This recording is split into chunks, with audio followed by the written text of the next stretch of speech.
the villains in the entrepreneur's movie. As your business grows, so do your responsibilities, right? And you might now feel that there is a much heavier weight on your shoulders. More people depend on you, your schedule fills up faster, and you have to be very, very strategic to see how to fit each piece into place and not lose the balance between your work life and your personal life.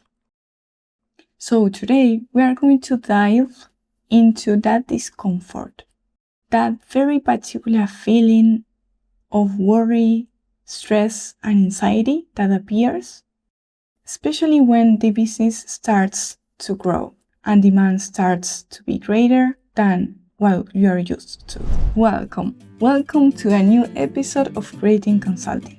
My name is Jessica Fusoni. I am a consultant for artisan businesses and also a creative entrepreneur. Not only am I an entrepreneur, but I also study psychology.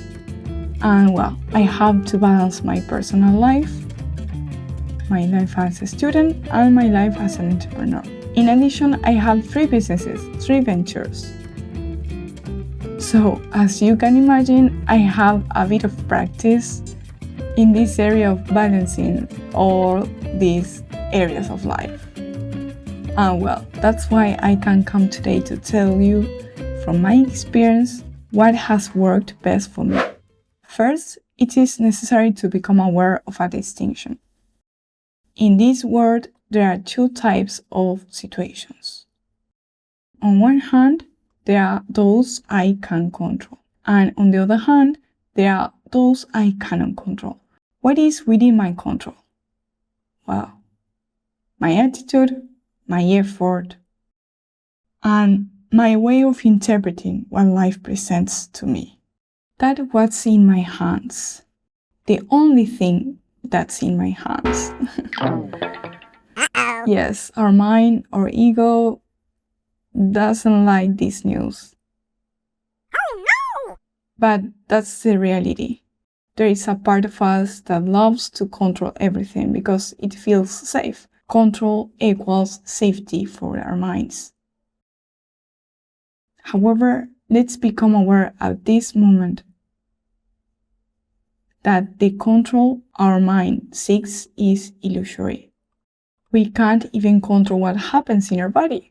Often, pains and sensations arise that even though they are within our body, we cannot change.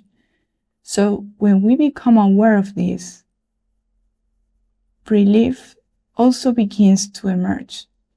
Understanding the nature of this situation is key. What is it that I cannot control? Well, the actions of others, the results, and life and its wisdom. And here I want to make a distinction. What do you mean I can't control the result? The harder I try, the better I'll do. The more strategy I have, the better results I'll get. And here there is some truth and some falsehood. We can be very dedicated and feel at peace because we gave our best at every moment. But still, the results depend on many factors. And I'm going to give you an example. The example I use very often with my clients, especially with my clients from my creative studio called Cordivia, where we do web design and also organic content marketing for certain social media platforms. Just as a doctor studies a patient's diagnosis, and based on that determines a procedure to help their recovery, and the doctor does everything within his power, and the patient does everything within his power to achieve that recovery, then there is a factor that we could call a destiny factor, life wisdom factor, a life factor, a divine order factor, that also comes into play to determine the results. Some people recover when the doctor and the patient give it their all and manage to get through it. But others do not. Other patients do not recover, and not because the doctor or the patient did not give their best effort, but simply because there is a third factor, an unknown factor that is not in our control, which also comes into play. Was he a bad doctor? Was he a bad patient when the results were not as expected? No. Simply, recovery doesn't happen. Obviously, if the patient and the doctor do their best and maintain a positive attitude, this greatly increases the chances of recovery. But there is still a factor that is not in our control, that is based on that higher order unknown to us, which is destiny, life, whatever you want to call it, that ends up defining the results of what happens. Why would I give up my peace of mind to a customer who no longer wants to buy from me? Or to a supplier who makes a mistake or can't meet the quality standards they used to provide? Or to a customer who responds to me in a certain way? I'm learning to make decisions, set boundaries, understanding that all of that can happen. Today, we talk about managing worry, to manage the stress that arises in these situations. That's why we are going to focus on what we can control, on how to manage what I'm experiencing, how I want to choose to experience it, my attitude. Today, I'm going to show you an exercise that helps me a lot.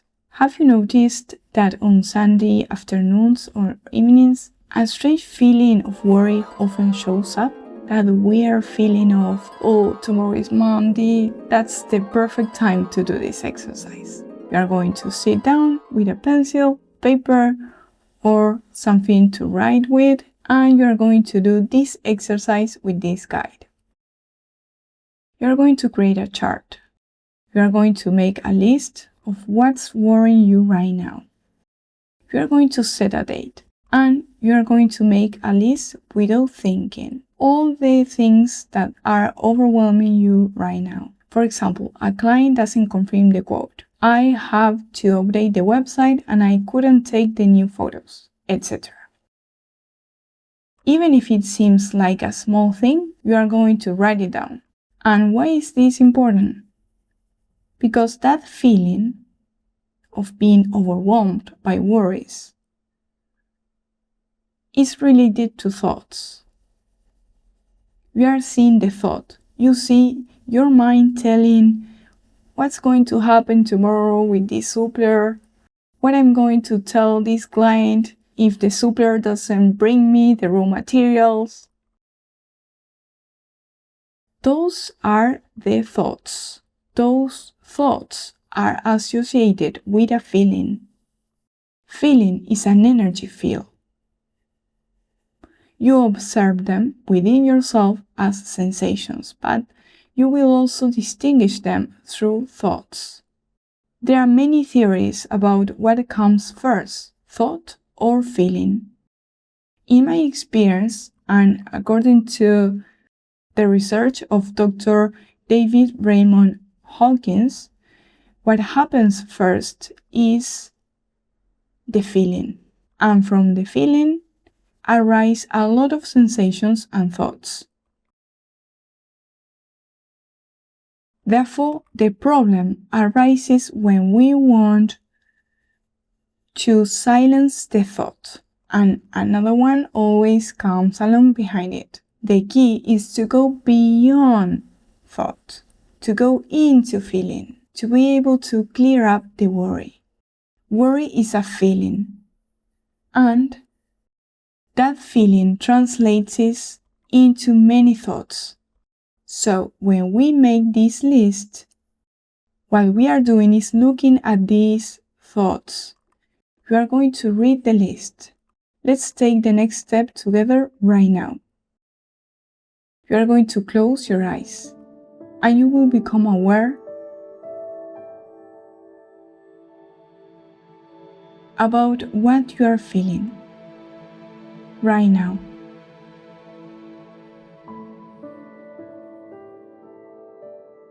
Your mind will bring you more thoughts about worries,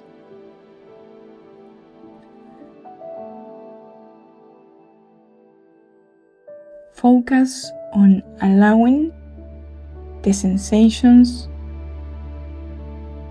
Let go of the thought that's trying to trap you and simply observe what you're feeling.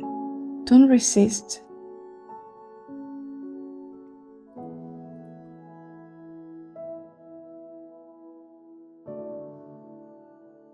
Simply give space to each sensation,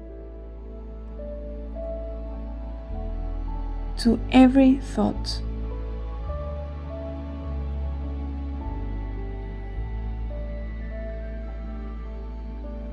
You are a space that cannot be disturbed at any time. You are a space that can contemplate everything that appears.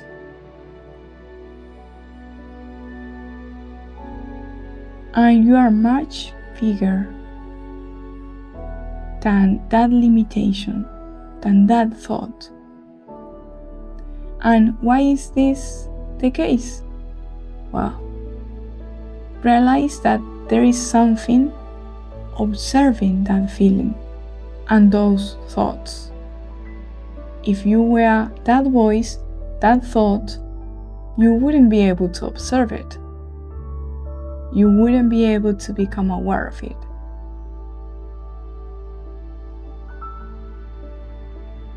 You are somewhere bigger. You are able to observe and take a step back.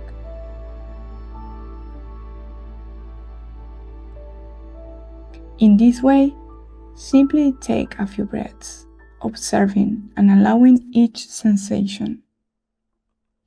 Then you can open your eyes.